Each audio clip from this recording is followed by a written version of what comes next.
আসসালামু আলাইকুম রহমতুল্লাহ। আশা করি আপনারা সবাই ভালো আছেন। আলহামদুলিল্লাহ আমরা ভালো আছি। প্রতিদিন আজকে নতুন ভিডিও হাজির হলাম।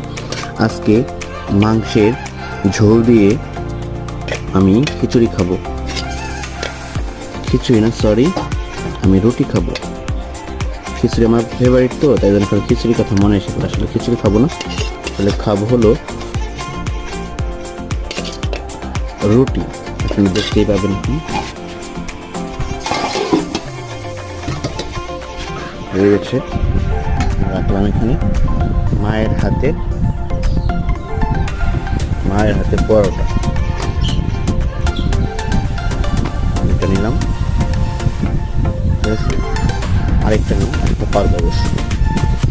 এখানে 3টা রুটি আর একটি ডিম ভাজা। Wow, just wow.